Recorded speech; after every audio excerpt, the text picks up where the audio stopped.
အမျိုးသားဒီမိုကရေစီအဖွဲ့ချုပ် NLD အစိုးရလက်ထက်က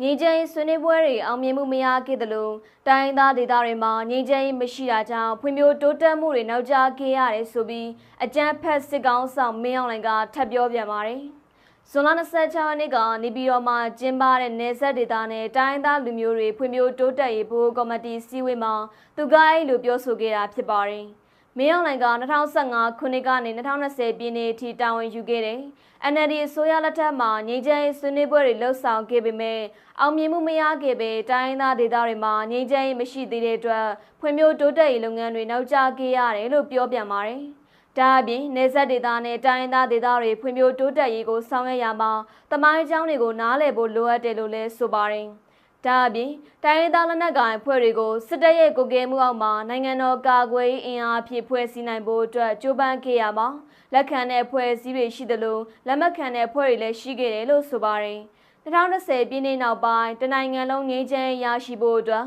တိုင်းသားလက်နက်ကိုင်အဖွဲ့တွေနဲ့အကြိမ်ကြိမ်ဆွေးနွေးခဲ့ပြီးပြည်ပနိုင်ငံတွေနဲ့အဖွဲ့အစည်းတချို့ရဲ့ကြိုးကိုင်မှုတွေရှိတာကြောင့်အခက်အခဲတွေကြားထဲကနေဆွေးနွေးခဲ့ရတယ်လို့ပြောဆိုပါတယ်။နောက်ဆုံးမှာတော့တိုင်းရင်းသားလက်နက်ကိုင်အဖွဲ့တချို့နဲ့တနိုင်ငံလုံးပြည်ခတ်တိုက်ခိုက်မှုရစဲသဘောတူစာချုပ် NCA ကိုလက်မှတ်ရေးထိုးနိုင်ခဲ့တယ်လို့လည်းကြမ်းဖက်မင်းအောင်လှိုင်ကပြောဆိုခဲ့ပါတယ်။မင်းအောင်လှိုင်ကနေမြေဒေသအလိုက်ဖွံ့ဖြိုးမှုကွာချက်တွေကိုလျှော့ချဖို့က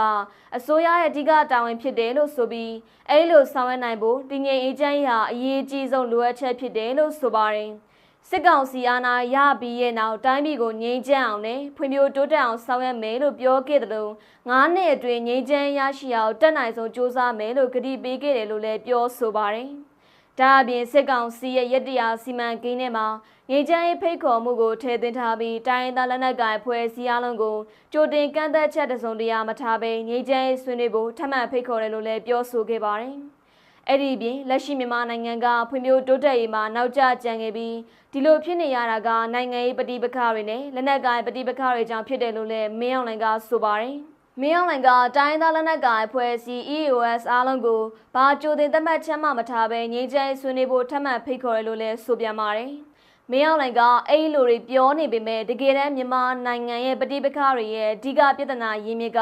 စေအုပ်စုကိုယ်တိုင်ဖြစ်နေပြီးမြန်မာအရေးမှာစေအုပ်စုမရှိပါကပြဿနာတွေအများဆုံးပြေလည်သွားမှာဖြစ်တယ်လို့မြန်မာပြည်သူအများစုကရှုမြင်ထားကြပါရရှင်။